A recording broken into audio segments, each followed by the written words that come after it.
Good day, everyone. I'm Ojil Marie Robles from the University of the Philippines, Visayas. And for this roundtable discussion, it is my honor and pleasure to share some thoughts and insights about relational ethics for compassionate research. And much of what I will be sharing in this discussion are rooted on my experiences on doing qualitative research with persons living with HIV here in the Philippines. So allow me to give a brief background on this.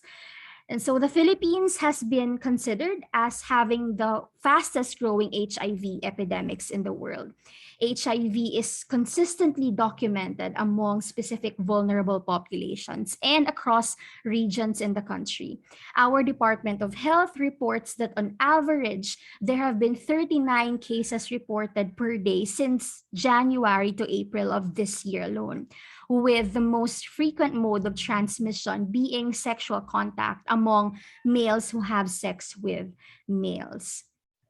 Now, this increasing incidence of HIV in the country over the past few years, despite the availability of healthcare services, has been attributed to the stigma on having HIV or AIDS as being immoral or sinful. And this pervades many spaces, making people afraid of even getting tested, more so about initiating and adhering to treatment.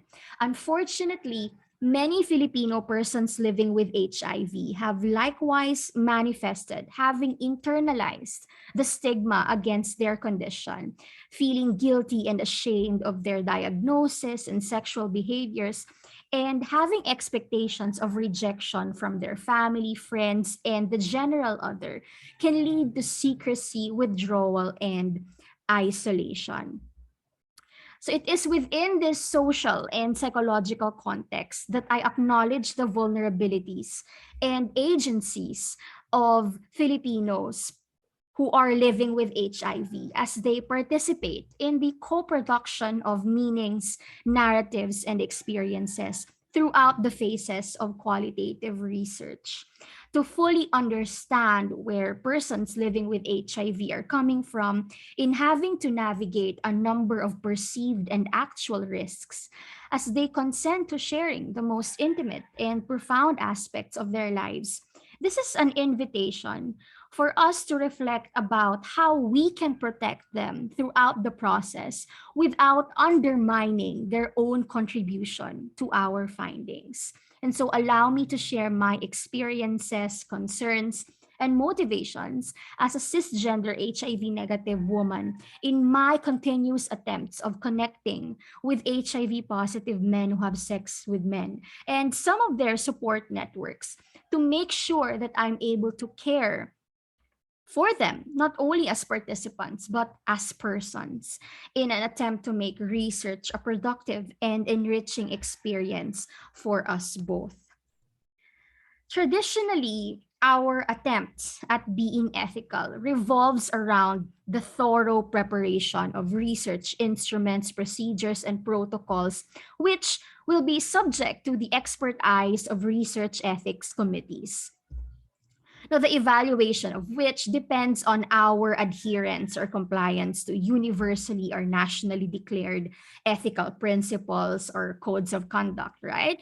All of which are indeed necessary procedures in order for ethical issues such as matters of informed consent, privacy, confidentiality to be considered and mitigated prior to the actual conduct of the research.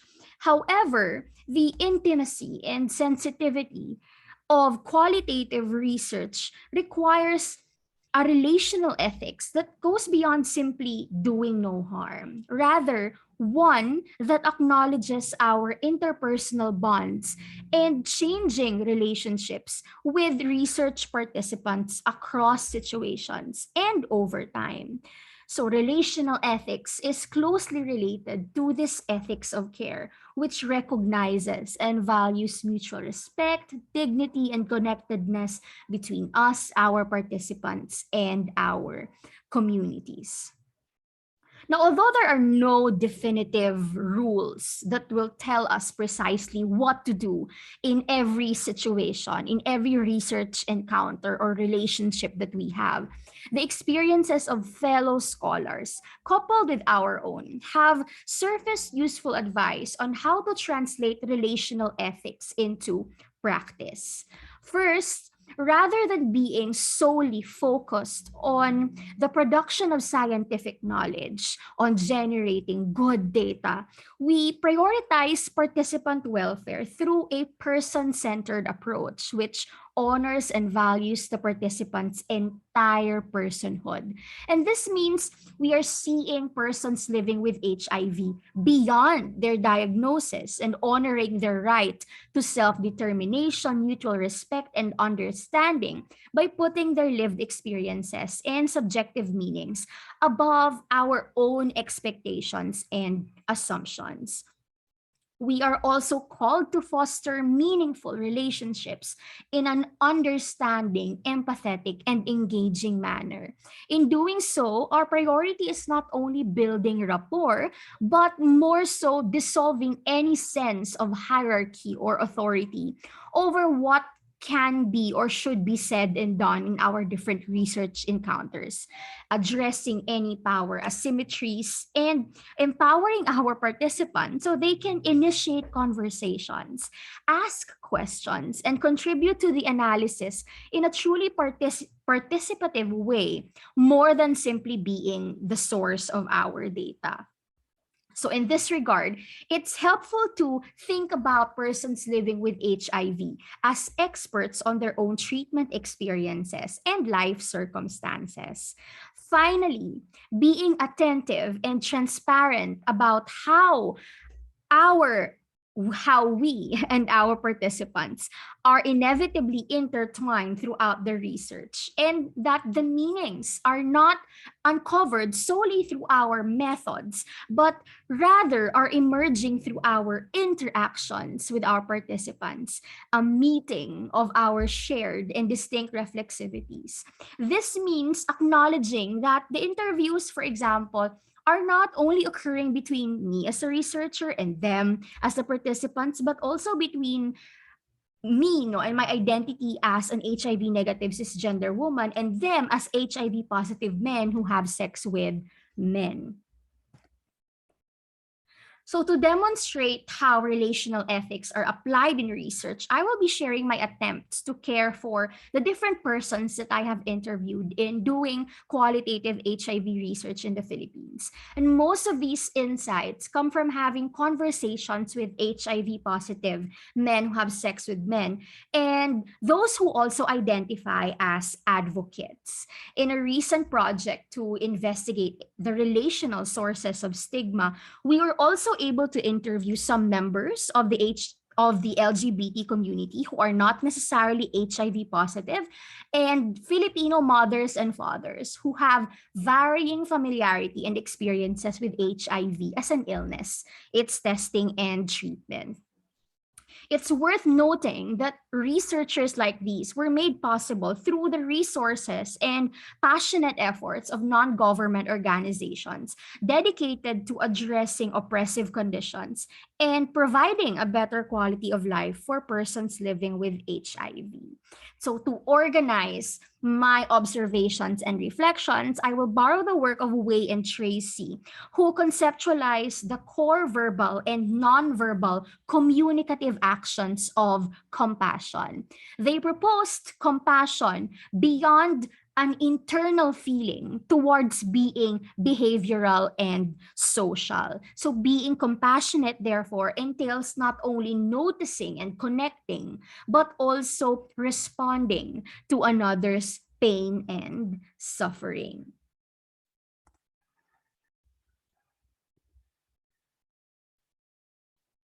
So the process of being compassionate begins with the act of recognizing. So we can only recognize the subtleties of another's emotions, inhibitions, and reservations expressed verbally and non-verbally if we are giving our full attention to the person. Not only will this allow us to capture meaningful data, but more importantly, make the person feel valued and listened to. Among persons living with HIV, their experience of contracting the virus and fearing the disclosure of their status was often a difficult topic to talk about. Many of them revisit not only the circumstances of being stigmatized, but also the unpleasant and unsettling emotions that come with it. These manifest in hesitancy, shaky voices, avoidance of eye contact, fidgeting, long pauses, and for some, even silence. In these instances, I find that allowing the participants to proceed at their own pace while providing assurances that it's okay, there's no need to rush, is the most effective. While waiting for them to finish their sentences or to resume speaking, I continue to face them and avoid doing anything else that might make it seem like I'm disappointed or have lost interest. It's important to also recognize the excitement and pride that they feel in talking about certain experiences, such as moments of personal success, improvement in their health, receiving support, because these positive responses signal us that allowing them to share more about these happy moments would be an affirming experience for them. In investigating HIV related stigma, it's also critical that we take note of how comfortable people are with talking about HIV as an illness and its transmission. The silence or people's unwillingness to talk about HIV or AIDS makes it even more difficult to detect and correct misconceptions. This is also why recognizing entails not only interpreting what is said and done, but also what is not being communicated. During interviews, for example, with Filipino mothers and fathers, some of them were not able to explain what HIV is. Others out of not wanting to, while some out of having limited or no knowledge about it. Upon further probing as to why they found it difficult to give a response, others admitted to not feeling comfortable about confronting an unpleasant reality, whereas those who don't know what HIV is as an illness were only able to associate it as a disease only of certain sexual minorities. To be compassionate, we must also ask questions in an effort to know the life circumstances of our participants. One of the lessons that I learned in the course of hearing stories from persons living with HIV is that there's no single way of coming to terms with their diagnosis. Others were able to recognize the possibility and get tested immediately, while others unfortunately took years before even getting tested. Some even got tested but never came back for the results. There were also varying trajectories in their treatment progress, where others are able to keep up with their treatment regimens, while some unfortunately are not able to do so. I was only able to uncover the underlying circumstances once I recognized how their socioeconomic vulnerabilities, fears, aspirations, and access to social support shape these health behaviors and choices. The most striking realization is that what comes as an agentic choice for some is an impossible option for others. Recognizing, therefore, requires paying attention to what is going on and also seeing the entire person, reading the details of their emotions and relational cues, and trying to figure out what these mean. Paying attention to the welfare, suffering, need, and vulnerability of others is in itself an act of care. Feeling and connecting with others is also key to being compassionate in doing qualitative research. Relating with others can be done through identification and perspective taking, where we find and establish common ground with our participants through listening, feeling, and making connections. However, relating with others, as with the two other steps of compassionate communication, cannot be executed through momentary or brief encounters with our participants. We cannot expect to immediately and fully empathize upon meeting them for the first time, in the same way that they may not feel safe in sharing their stories with a complete stranger. We must actively build our ability to relate with them by immersing into their life worlds and being open to sharing our own to them. For example, it would have been difficult for me to analyze narratives of adherence to antiretroviral therapy if I did not accompany my participants in the treatment hubs where they received such treatment. I realized the gravity of their statements about not wanting to go back to their treatment hubs despite the free services, only after experiencing the agony of waiting in congested, exposed areas amidst the torrid heat. These extensive attempts at relating with them, if not by their health conditions, then by in some part of their ordeals, proved helpful in building a connection that facilitated an understanding of what they meant. I also found myself relating with them through shared identities and common life experiences. In doing so, I realized that I'm not only getting to know them, but they're also getting to know who I am as a researcher and as a person. I remember being asked by my participants if I also had a family to support and if I sometimes fell short in these responsibilities, to which I responded with my own personal experiences. Not only was I able to affirm our shared difficulties and efforts in staying afloat, I was also able to clearly see where they were coming from in fearing for their family's survival more than their own health. I had similar productive interactions with Filipino mothers who asked me about my own relationship with my mother, where they elaborated their own parenting values upon hearing how I was raised by mine. Therefore, relating with one another may not necessarily derive from obvious similarities, from deliberate attempts during structured and casual conversations. We may discover shared identities, common ways of seeing, and mutual goals that allow us to better understand one another. This critical step in doing qualitative research with vulnerable populations, such as sexual minorities or those with chronic health conditions, is very important because we can care for them by expressing solidarity in valuing their causes and struggles as ours. And finally, reacting means engaging in behaviors or communicating in ways that are compassionate. It is also responding to another's pain, trying to help the person live through or get rid of it. Okay.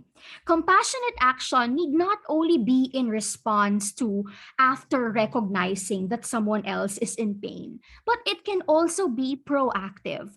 For example, I have made a habit of asking the participant how they were or how life was treating them before proceeding to the interview.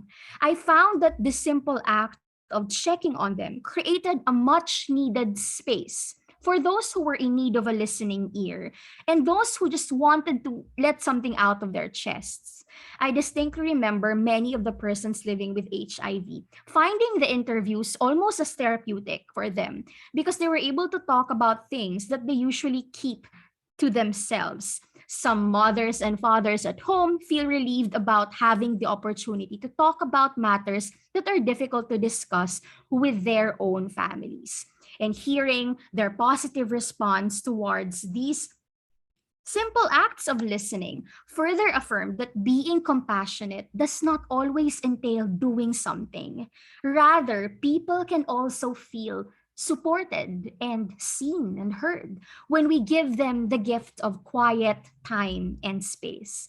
In the beginning, the silence was also difficult for me to tolerate, for I had worries about not having enough data to analyze.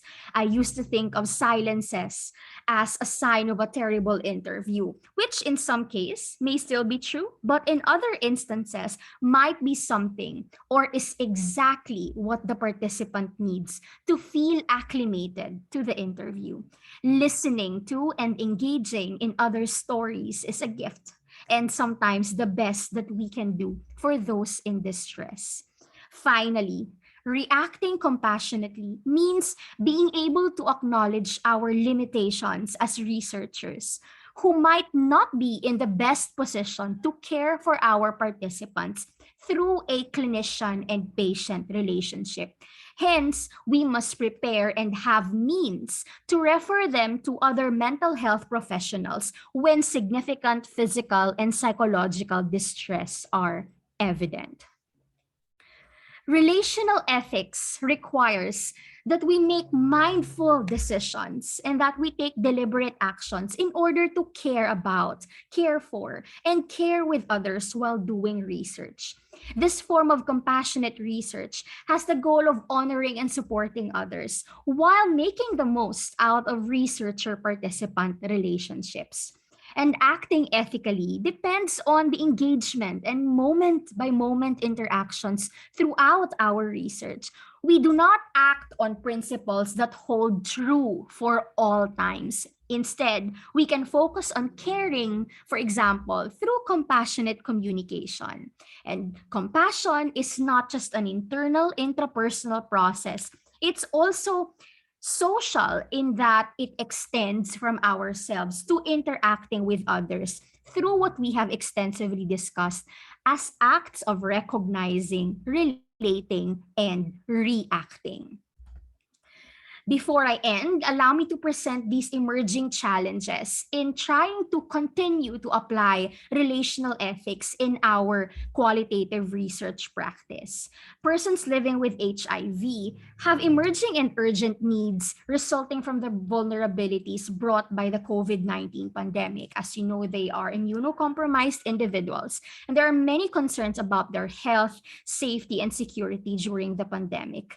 And in countries with fragile healthcare systems, such as the Philippines, they are one of the most vulnerable. And caring for them is another challenge for us researchers. Being compassionate in research encounters can also be hampered or enabled by technology. We have had both successes and mishaps in using Zoom or phone interviews in executing qualitative data gathering. And finally, we have to acknowledge that these virtual interactions might be different from face-to-face conversations in that there's a lack of visual cues and the element of touch. There are unprecedented interruptions and disconnections, which can unfortunately make the qualitative interview seem more transactional and relational. And so I hope that we can take on this direction in our future conversations regarding relational ethics for compassionate research. Thank you so much for lending me your ears, and may we have a great discussion ahead of us. Thank you.